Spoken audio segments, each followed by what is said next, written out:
आम आदमी पार्टी के राष्ट्रीय संयोजक और नई दिल्ली से आम आदमी पार्टी के उम्मीदवार अरविंद केजरीवाल ने कर दिया है नामांकन, और ये नामांकन दाखिल करने के बाद में बाहर निकले हैं। और अरविंद केजरीवाल के साथ में उनकी पत्नी और परिवार के लोग यहाँ पर हैं, उनके वकीलों की टीम यहाँ पर है। और फिलहाल अरविंद केजरीवाल जो है यहाँ पर नामांकन दाखिल करने के बाद में निकल रहे हैं। अरविंद जी प्रवेश कह रहे हैं, नामांकन भरा है और मैं अब उम्मीद करता हूं कि जिस तरह से 2015 में 2020 में लोगों ने हमारे ऊपर विश्वास किया, भारी बहुमत दिया, इस बार भी मैं उम्मीद करता हूं कि वही उतना ही विश्वास दिल्ली के लोग हमें विश्वास के साथ वोट देंगे, उसी स्तर का वोट देंगे, उतना ही भारी बहुमत देंगे। मैं ऐसी उम्मीद करता हूं क्योंकि हम एक पॉजिटिव कैंपेन चला रहे हैं। हम लोगों को बता रहे हैं कि 10 साल में हमने स्कूल अच्छे किए, अस्पताल अच्छे किए, इलाज फ्री किया, मोहल्ला क्लिनिक बनाए, अस्पताल ठीक किए, सड़कें ठीक की, बिजली 24 घंटे कर दी, बिजली फ्री कर दी, पानी ठीक कर रहे हैं। तो जो हमने बसों का किराया मुफ्त किया महिलाओं के लिए, अब 2100 रुपये हर महिला को देंगे। क्या करेंगे ये भी हम लोग बता रहे हैं। बुजुर्गों का इलाज फ्री कराएंगे, महिलाओं को 2100 रुपये देंगे। हमारे पास एक विज़न है दिल्ली के लिए। लेकिन दूसरी जो बीजेपी है उनके पास ना कोई सीएम चेहरा है, ना कोई लीडरशिप है, ना कोई उनके पास विज़न है, ना वो ये बता रहे कि क्या करेंगे, ना वो ये बता रहे कि पिछले 10 साल में उन्होंने क्या किया। वो बस सुबह से 24 घंटे मेरे को गालियाँ देते रहते हैं। मेरे को गालियाँ देने से तो देश की तरक्की नहीं हो सकती, मेरे को गालियाँ देने से तो दिल्ली की तरक्की नहीं हो सकती।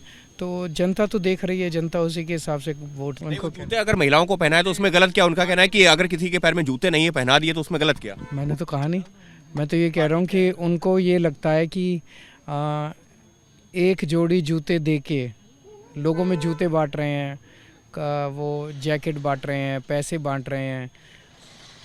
उनको ये लगता है कि दिल्ली की जनता को ख़रीदा जा सकता है। ये दिल्ली की जनता का अपमान है। दिल्ली की जनता को आप एक जूते की जोड़ी से ख़रीदने की कोशिश कर रहे हो। दिल्ली की जनता को 1100 रुपये में ख़रीदने की कोशिश कर रहे हो। दिल्ली की जनता 1100 रुपये में बिकने वाली नहीं है। तो ये अलग किस्म का वो, जब आप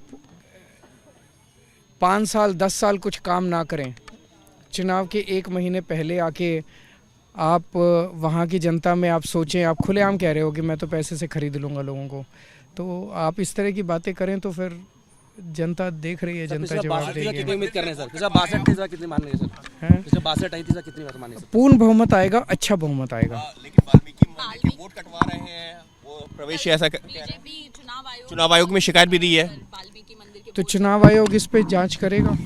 तो अरविंद केजरीवाल ने दाखिल कर दिया है नामांकन, और इस सब के बीच में जो है उन्होंने ये ज़रूर कहा है कि प्रवेश वर्मा जिस तरीके से वोट कटवाने की जो बात कर रहे हैं वो तो चुनाव आयोग जांच करेगा, लेकिन जिस तरीके से इस वक्त जो है दिल्ली में संग्राम चल रहा है, अरविंद केजरीवाल का ये ज़रूर कहना है कि इस बार पूर्ण बहुमत आएगा। हालांकि सीटों को लेकर के जब सवाल पूछा गया है कि पिछली बार 62 सीटें आई थी, इस बार कितनी आएंगी, तो उन्होंने सीटों का तो नहीं कहा, लेकिन इतना ज़रूर कहा कि पूर्ण बहुमत की सरकार बनाएंगे।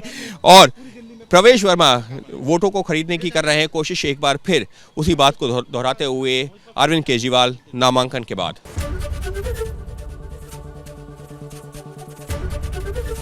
एबीपी गंगा, खबर आपकी, जुबान आपकी।